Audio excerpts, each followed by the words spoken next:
Halo, Assalamualaikum warahmatullahi wabarakatuh. Perkenalkan, nama saya Nandi Sunandar. Saya dari Universitas Teknologi Yogyakarta, Prodi Informatika dengan NIM 52004111576. Di video kali ini, saya akan sedikit menjelaskan mengenai Lens Studio, khususnya pada bagian Face Effect. Namun, sebelum kita masuk ke materi, saya ingin memberitahu bahwasanya video ini dibuat atas dasar penyesuaian tugas dari mata kuliah Teknologi Augmented Reality yang dihimpun oleh Bapak Yoga Sahria, Eskom Mkom. Untuk mempersingkat waktu, mari kita langsung masuk ke materinya. Simak baik-baik. Baiklah teman-teman, langsung saja kita masuk ke dalam materi kali ini. Materi kali ini yaitu Lens Studio. Apa itu Lens Studio? Lens Studio merupakan sebuah tools yang dapat membantu Anda untuk membuat lens berbasis Augmented Reality atau AR di platform sosial media yaitu Snapchat. Apa fungsi dari Lens Studio? Fungsi utama dari Lens Studio itu sendiri memiliki berbagai macam fitur yang kita sukai, sama halnya dengan filter yang ada dalam media sosial Anda. Jadi, apa itu fungsi dari Lens Studio, di mana kita dapat membuat berbagai macam efek ataupun filter-filter yang sama seperti di media sosial lainnya. Berikut ini contohnya seperti yang di samping. Jadi, dalam Lens Studio itu terdapat berbagai macam fitur, diantaranya Face Effect ini. Baik, kita akan fokus kepada Face Effect ini, di mana dalam Face Effect terdapat Face Landmark. Face Landmark ini dilengkapi dengan berbagai script pembantu agar dapat membantu pengguna melampirkan objek ke seluruh titik atau dapat titik pusat lainnya. Pengguna juga dapat menggunakan jarak antar titik untuk membuat suatu interaksi yang berbeda. Jadi, ketika kita menggunakan efek ini, kita bisa membuat hasil gambar serupa ini ataupun berbagai macam stiker yang lain sesuai kreativitas kita.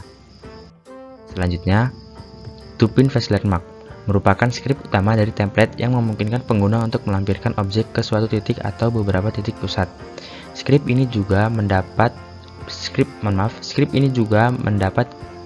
kedalaman dari head binding dan digunakan untuk mengubah setiap posisi titik dari transformasi 2D menjadi 3D, sehingga pengguna harus selalu memiliki referensi kamera serta head binding pada skrip. Jadi seperti ini skripnya ya teman-teman. Nanti untuk lebih jelasnya kita akan melakukan praktek.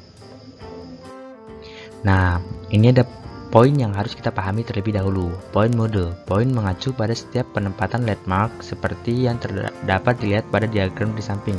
Nah, ini dia posisi-posisi yang akan menentukan di mana letak dari stiker yang kita gunakan ya teman-teman. Nah, seperti semisal kita akan menggunakan di bagian mata, maka untuk menempatkan pada posisi yang benar kita harus memberi masukan angka pada gambar-gambar ini, seperti gambar-gambar ini. Semisal kita akan memasukkan kacamata, nah maka kita membutuhkan titik tengah agar kacamata itu bisa terlihat pada mata kita. Nah, custom point. Nah, seperti yang aku bilang tadi, kita membutuhkan kode-kode di mana untuk meletakkan titik stiker yang kita buat. Semisal ini stiker yang kita buat, ketika kita meletakkan di angka 1 dan 2, otomatis angka 1 dan 2 dimulai dari sini 3, 4, 5 ke bawah seperti ini teman-teman. Maka hasil dari stiker yang kita tempel akan tertaruh di nomor 1 dan 2 seperti ini. Ketika kita menaruh titik tengah, maka kita harus mencari tahu angka berapa yang ada di titik tengah ini teman-teman.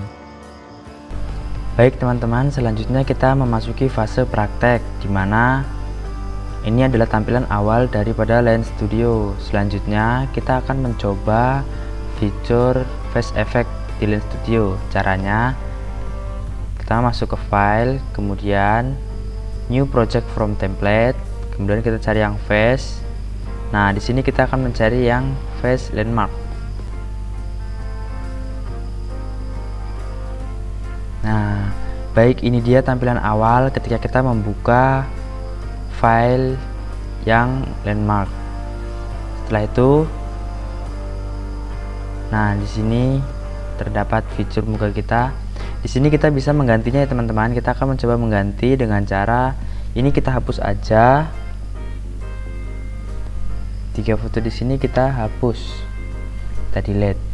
Nah, bagian plus di tanda objek ini, di sini kita cari scan objek.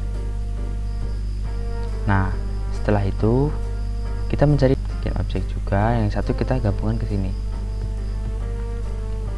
Nah, itu.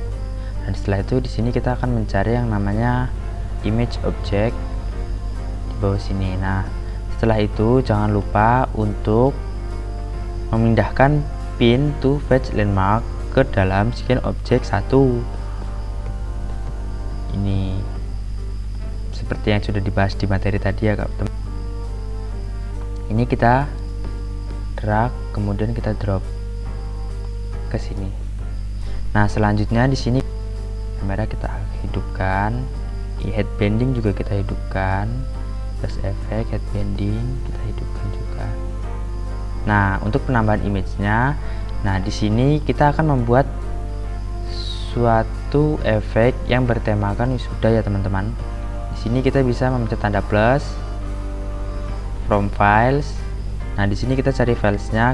Kebetulan saya sudah mempunyai files ini toga. Masukkan, kita open, kemudian kita oke. Nah, nih. Akan tetapi di sini tampilan toganya itu belum pas ke kepala kita. Oleh sebab itu, kita di sini bisa mengubahnya dengan cara masuk ke scan object, kemudian kita atur value-nya. Nah, di sini tadi dalam pengaturan value kita bisa menambahkan value-nya untuk titik tengah, dimana rumus tadi. Nah, ini tadi untuk tengah-tengah atas kepala itu nomor 71. Maka dari itu kita di sini akan memberikan value-nya dengan nomor 71. Nah, seperti ini teman-teman ya. Jika ukuran kepala kita itu terlalu besar atau kurang besar untuk toganya, kita bisa memperbesarnya di scale. Nah, setelah itu kita bisa menambahkan tampilan lain. Hanya kita akan rename. Nah, selanjutnya kita bisa menambahkan lagi teman-teman.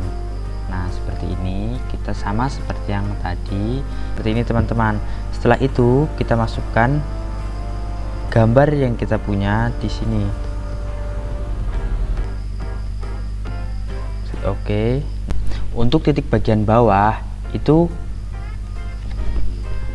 di angka 8 teman, tetapi ini kan kekecilan. Kita bisa memperbesar gambar dengan cara ini. Nah, ini teman-teman. Kemudian kita atur. Untuk selanjutnya kita akan memberikan background teman-teman agar hasilnya sama seperti foto-foto wisuda pada umumnya. Screen image. Nah, kemudian kita ubah fitnya ke dalam fill. Kemudian di sini